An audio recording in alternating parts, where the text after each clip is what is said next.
Hello, welcome everyone. Wait, is everyone asleep? Hello, welcome everyone. Hi. Hello. Yay. Well, first of all, I want to say, I made little notes here, but it's a privilege to be sitting here with the three of you, incredibly talented and dynamic individuals. And beyond just the idea of just beyond female or actresses, but just artists and creators. And let's see, what I wanted to start with, there are only two mistakes on the road. There are only two mistakes one can make along the road to truth. One is not going all the way, and the other one is not starting. My friend Buddha said that. Now, do you feel like are you on that road? And before we start talking, what I want to say is, this is not meant to be a Q&A between me and you individually. What I'd love is just a conversation between the four of us, the three of us, or just an open conversation, rather than just a one-way sort of, I ask a question, someone answers. So anyone at any point can ask a question. We will get warm up. Yes. We need to. Yeah. Actually, I didn't understand what you said at the beginning. Can you repeat it again? Yes, of course. There are only two mistakes one can make along the road to the truth. One is not starting, and two, I forget what the second one. Two is forgetting the second one. Not going all the way, and the second is not starting. Do you feel like you've embarked on that road? Clémence? Maybe the destination is not important. Maybe the road itself, just feeling the need and the courage to start, is what we need to take a little bit of risk and to try. And maybe there's no mistake. There's just the experience itself, rather than the mistake. And one is living in their truth, then their process can kind of... I mean, as an actor, you mostly, I think, you produce as well, right? Yeah, I'm just starting, actually. So maybe having also the perspective from the outside, where you get to choose the material instead of reading for material or auditioning for something that comes in your hands just by chance. You get to actually pick a story that you feel more related, it's much more relatable because it's something you actually feel connected to that's more personal.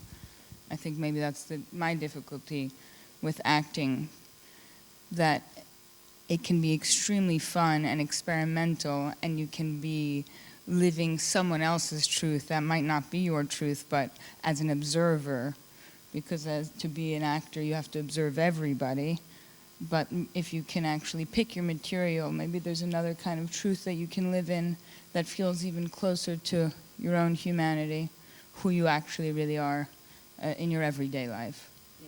Yeah, this is the gift of our job, I think. I think we are always kind of, the idea is coming from the storyteller, and our mission is making that story as real as possible. So as we are talking about the post-truth, maybe the post-truth is, we are always living as an actors, I don't know how you will feel about it, but always in the post-truth era, because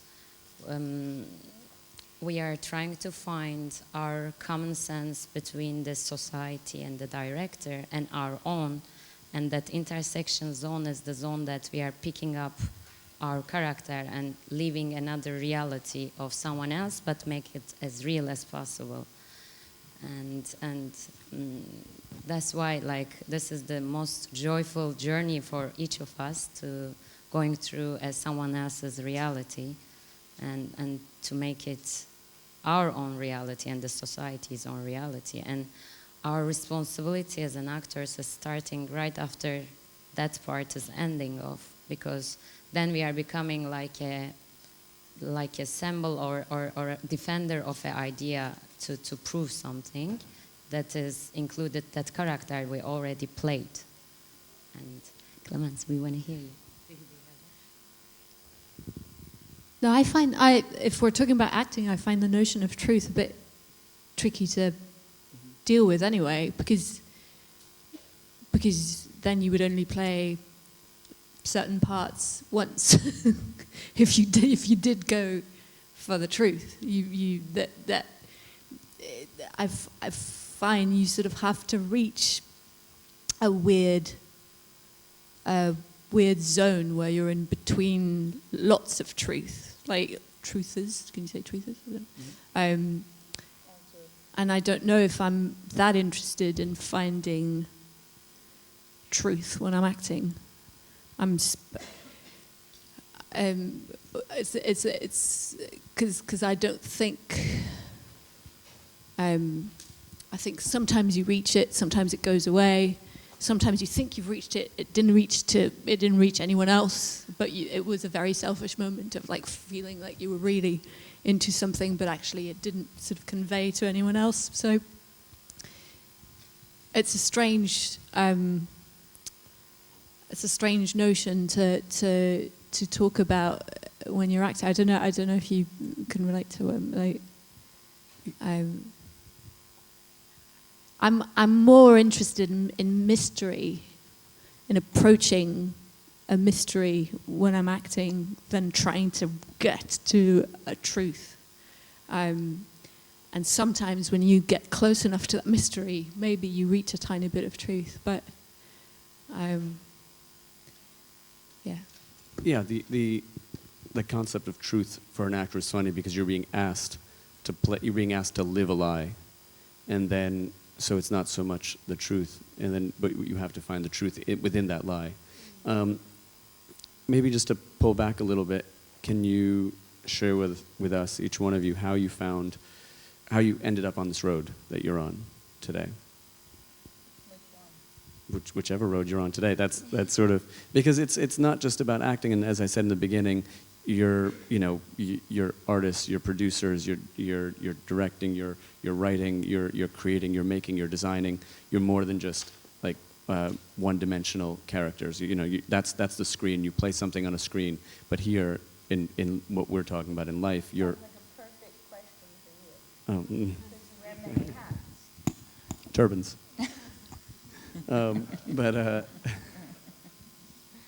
But please, I'll deflect and tell us. I mean, I don't. This is an interesting thing to make a statement about your own.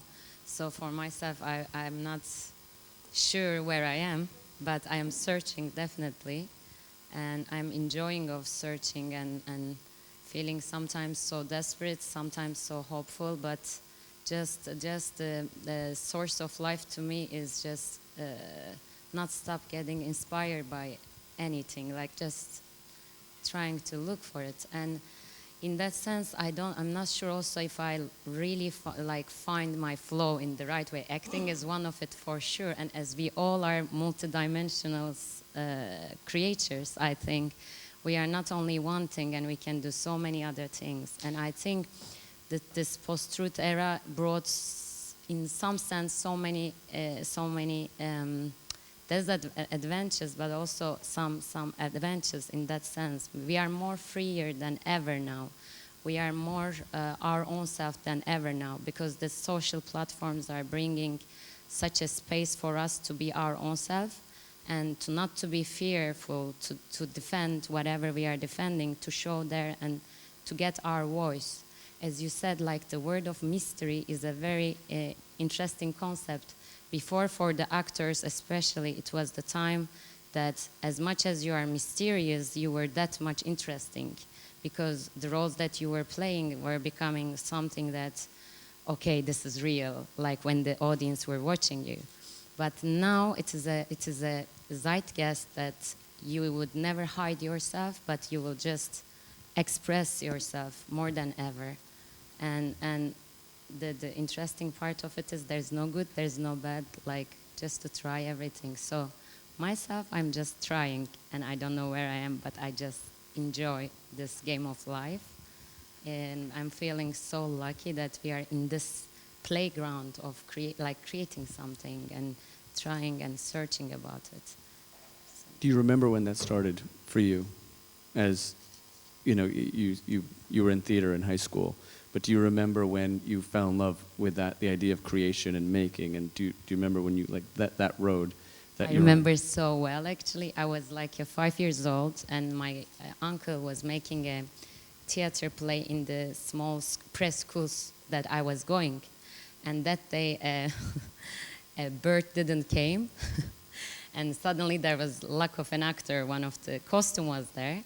And I said, Uncle, can I play? Can I be that Tweety? And I found myself on the stage at the age of 5, and I was just having my I don't know how to express, let's say like your orgasm kind of. Like, oh my God, what is this? Maybe I am here for that.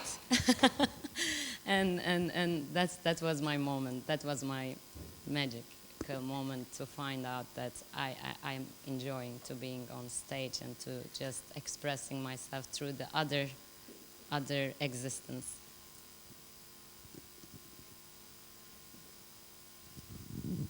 And are we talking about when it started? Was it?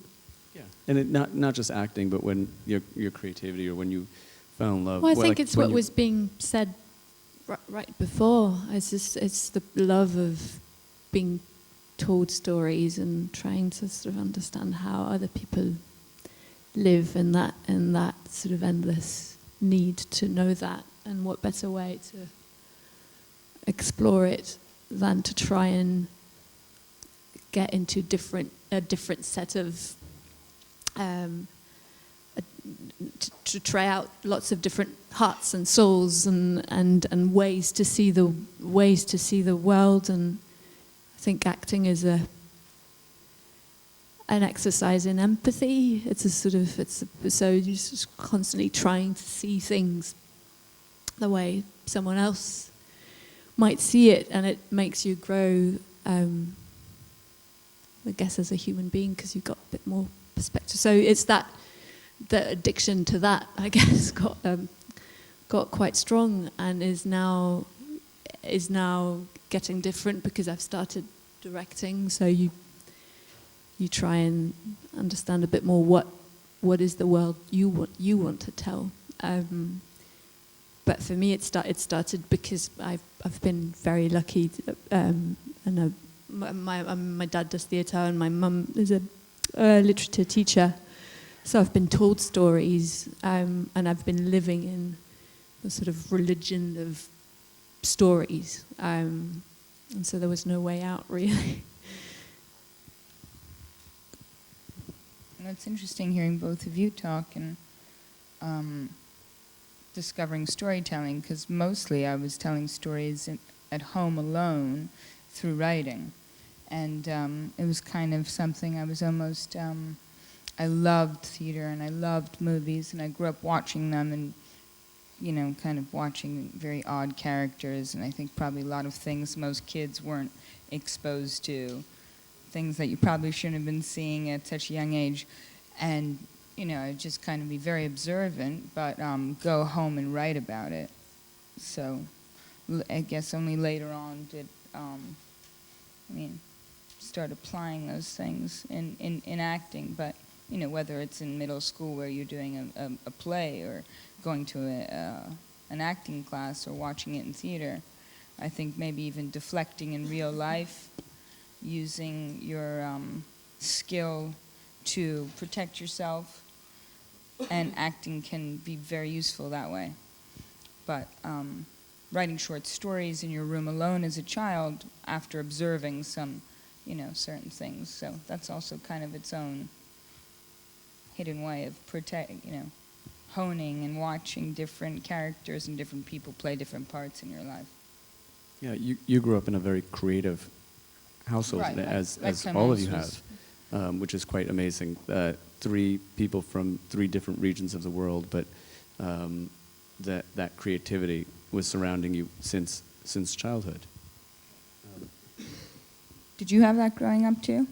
I didn't. I grew up in a very sort of academic and professional world, and I had to sort of come to it, and I didn't come to it till I was self-discovery in my late teens and 20s, when, you know, I was just surrounded by, you know, when I went out to clubs in New York City and surrounded by drag queens and club kids and all sorts of misfits, and, you know, and I was like, oh wow, I feel really comfortable here. I was like, that was a strange feeling.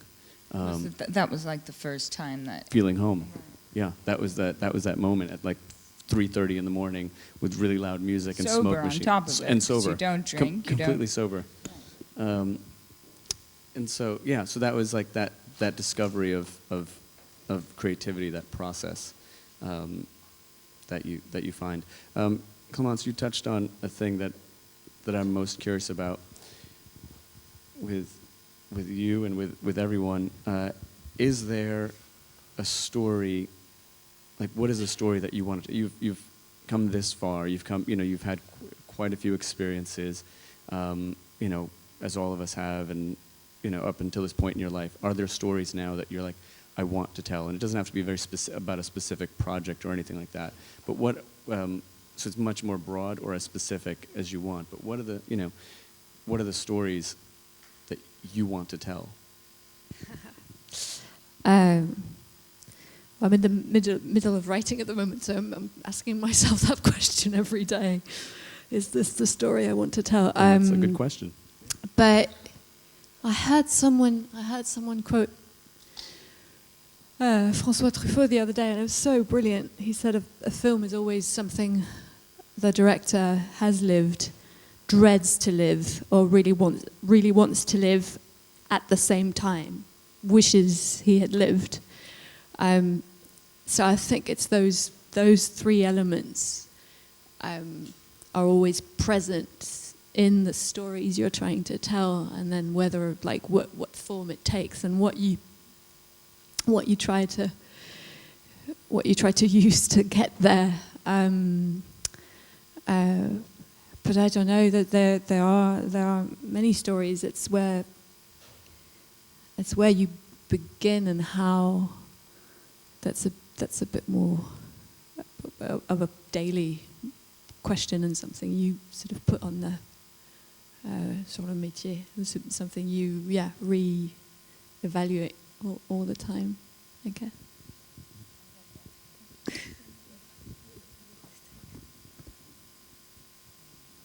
So for my case, I just stepping into the producing just because I was feeling a desperate space of criticizing all the time that, okay, this is not enough, there could be any other way to make people feel something in a way. And especially I'm coming from a country right now there is a little bit of like lack of freedom to tell stories in the way that we want to tell.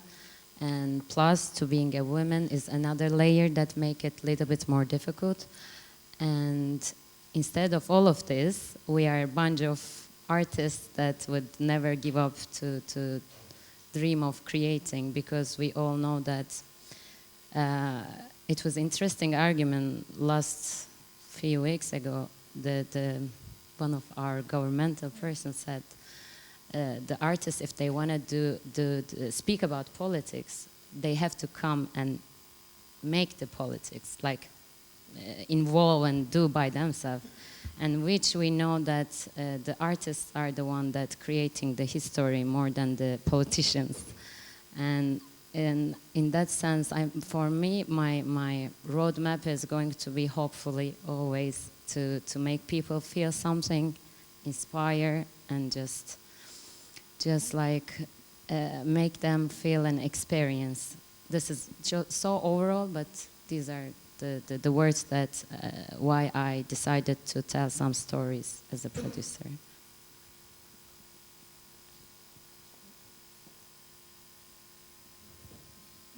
What's the story you'd like to tell, or what?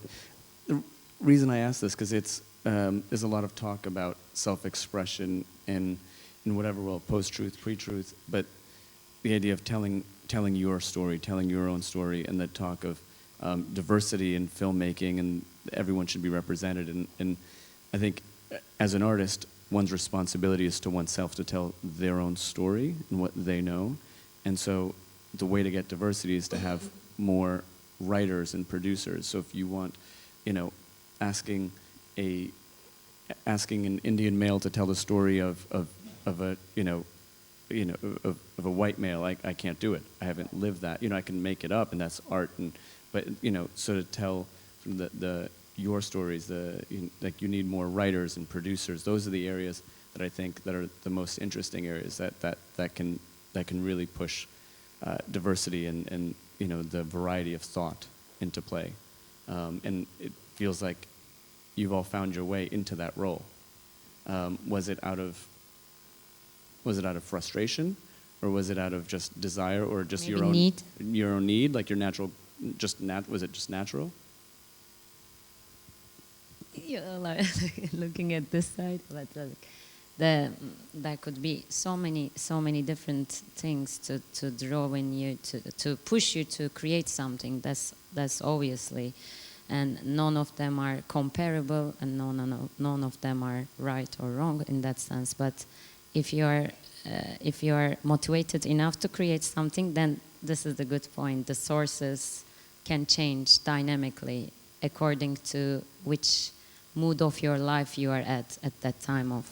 So I think there's not like one strict answer for that, for me. Yeah, I really agree with you that there's no one strict answer. And depending on a certain experience, also your interpretation. I worked in a shelter in downtown New York. It was 3 hours, 2 days a week. And then it turned into 4 days a week, and these kids lived there with one parent and their siblings, and we worked on trying to build a library for them, so there was a room where they could go to where they wouldn't be disturbed, and they could read, write, and play with kids within, 8 years of their age. But working there and being around those kids, I was, witnessed a lot of stories that I certainly know nothing about, have nothing to do with the way I grew up, and kind of had to, you bend and mold. And as an actor, I think that's kind of what you do. But also with kids, there's such a truth to how they speak, how they communicate, their desires, and it makes it a lot more potent, because there's absolutely no bullshit, at all. They are so real. Yeah. And that was incredibly, and the word inspiring kind of irks me, but it was.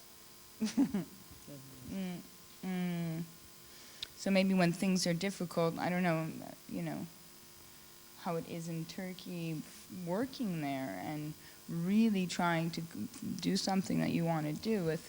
In that sense, I mean, I think being a woman in general is sometimes, it is difficult. Let's accept it. There's the different level of how we are seeing and getting faced to some difficulties, but there are some anyway. Maybe it's better now than it ever and was. in Turkey, according to the stories, the problem is you are, as a woman, always the victim.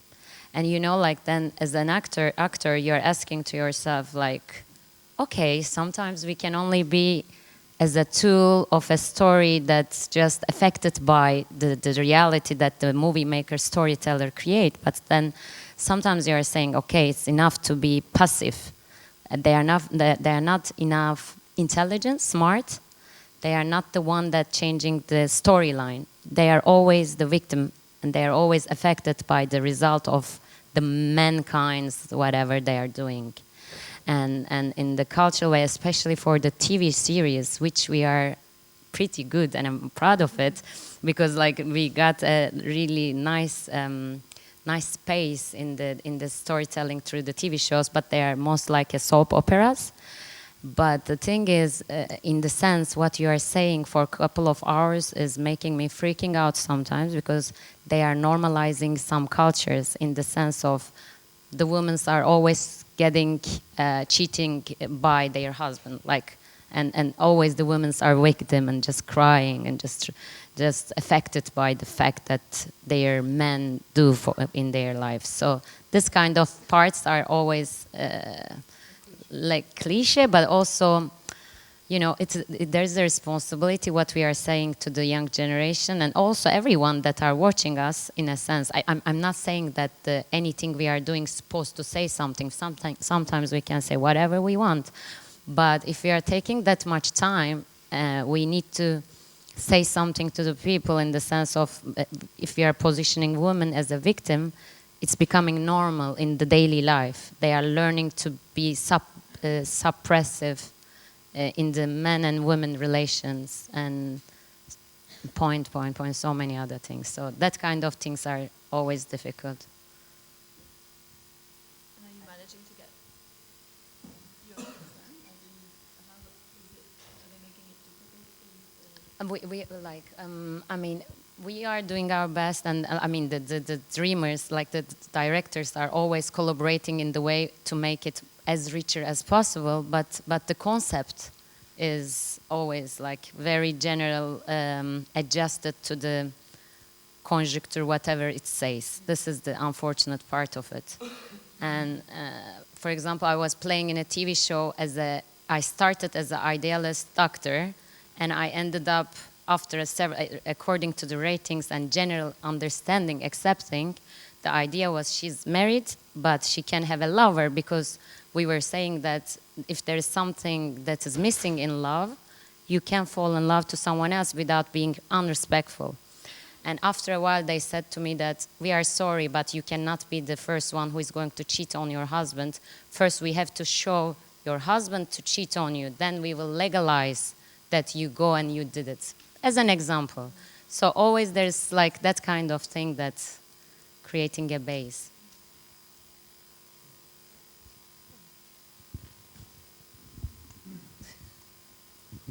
What, so interested about the challenges, and would love to hear more.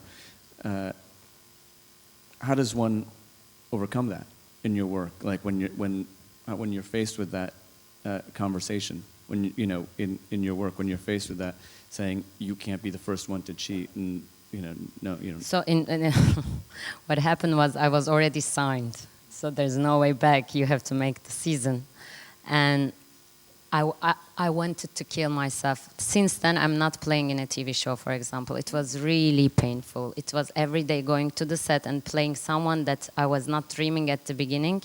It's not about money. It's not about, but it's about the respect to my job. And I'm really in love with what I'm doing. And I felt very kind of dirty and unrespectful to my job and to my own self after. Then I moved to London. That was traumatic to me. Like I ran away a little bit just to get rid of and to refresh myself. And I mean, but of course it's not the way how it's supposed to be. That's why we all are like, we will tell the stories, then we will take the responsibilities ourselves, hopefully. And it's not a destiny. It's not something that we cannot change. I always believe that we can change. And I mean, if we will lose that belief, then we cannot live. So.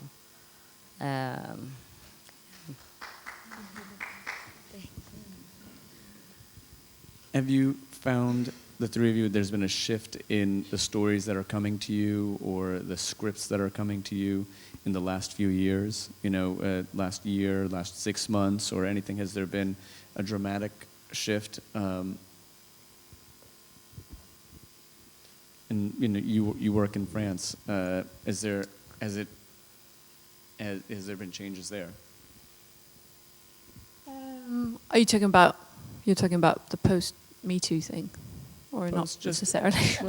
Well, just recently, post every, the push for all sorts of diversity, equal pay, equal, just across the board.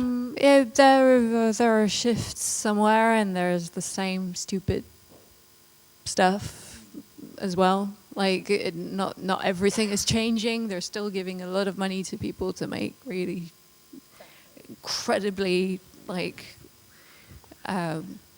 backwards So there's a bit of everything. I think in France there's a sort of very active movement to get more women to direct and tell stories, and we come back to what you were saying before. Of course, then that's going to broaden the representation.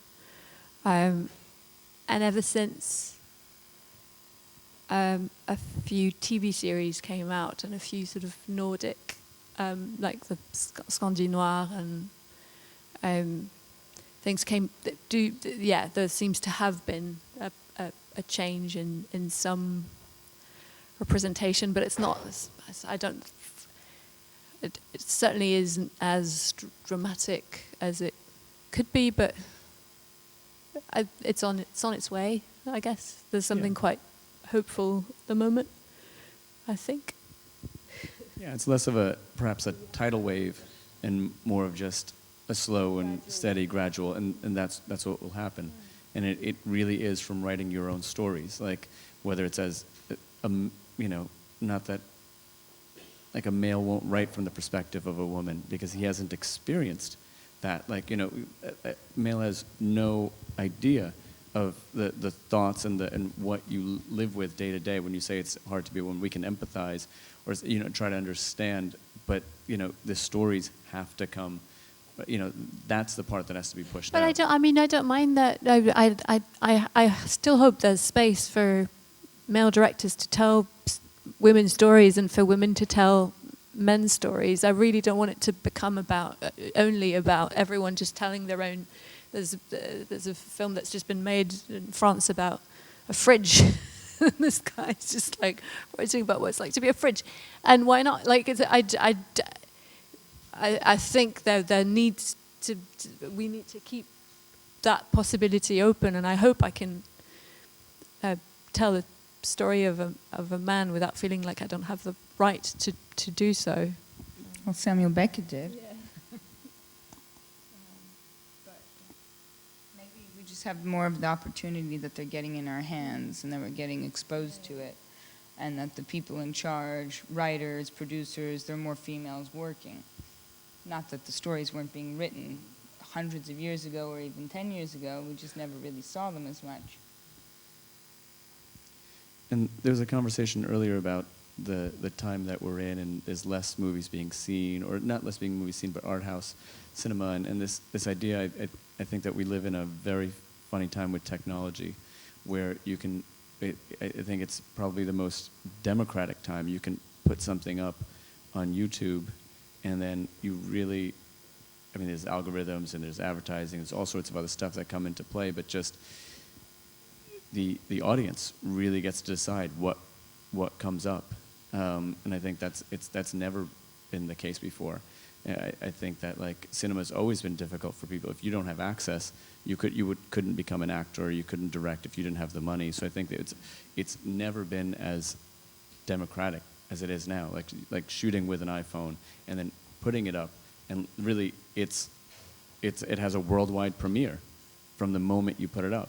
And if it has merit, and people start to find it, have you ever created anything of your own and put it up on whether it's YouTube or any sort of thing like that?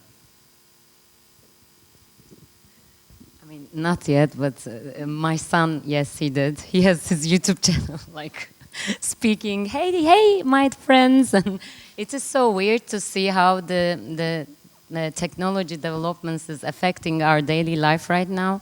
It is much more freer than ever, that's for sure. And as the Warhol said, everybody is going to be famous for 15 minutes for a while. It is that time right now. And that's definitely interesting to see that in between people is not exist anymore. Like, if you're a movie maker, you are going to the distributor and you are speaking or begging, if you're at the beginning of your road, that convince him to take your movie.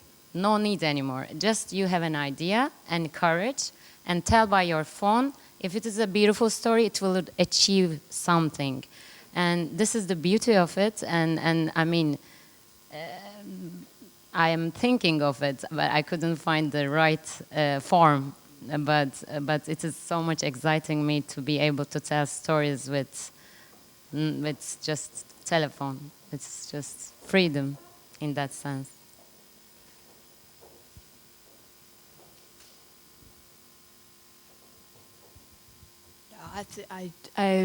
I'm too crap at, like, I don't even know how to start a Vimeo thing.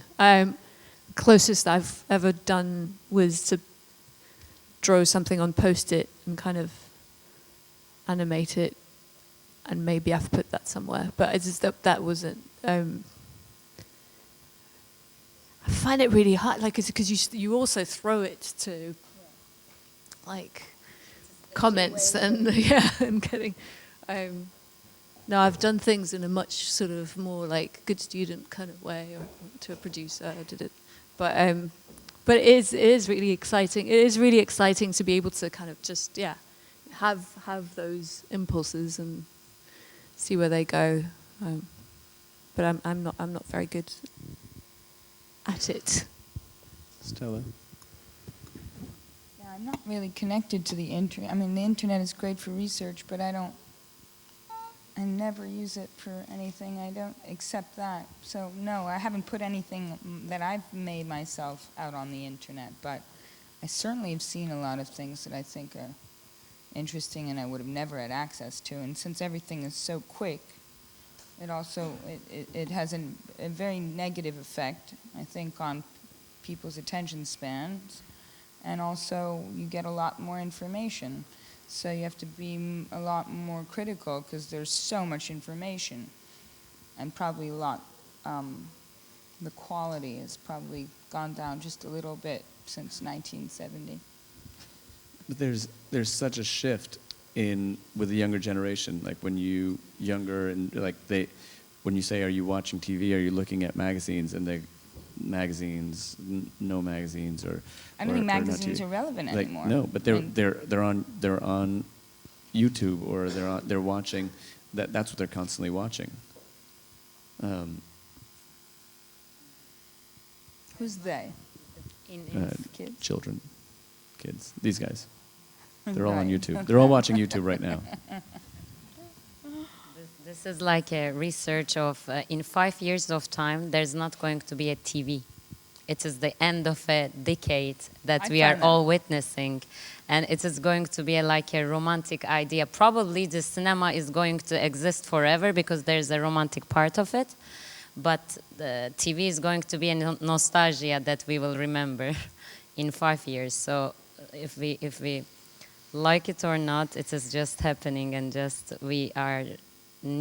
if we want to tell the things as stories, we need to adjust somehow to find the form to be able to. And I totally agree. It is totally so like even humiliating part is there for me, that making this and posting, I want to kill, like, oh my God, I am doing it. I'm so ashamed, but I'm doing it, because when you do something other, there is like a huge difference of like in between them. Then you are doing sometimes like that, but sometimes what you want to really say, it's giving that space in that way. And when you are so much away, the algorithms and everything is just choosing sometimes according to that numbers over there. Now we came to that level. I don't think any artificial intelligence or a hologram is going to achieve what we as a human being can feel. This is our sacred and importance keeping point. But definitely they are going to the point that they are not going to need to the actors anymore maybe in the future. But then the feeling is going to be held by us. Don't you think so? Yeah. I think we're running out of time, so I just wanted to open it up to the audience. Any questions? Anya?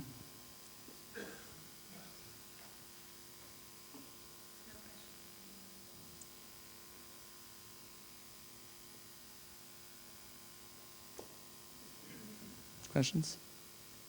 Anyone? Well, do you have questions? Or final thoughts, or closing arguments, or closing statements? Let's find the way to enjoy the post-truth. I mean, there's no question. Great. Previous thing. Well, thank you. Thank you.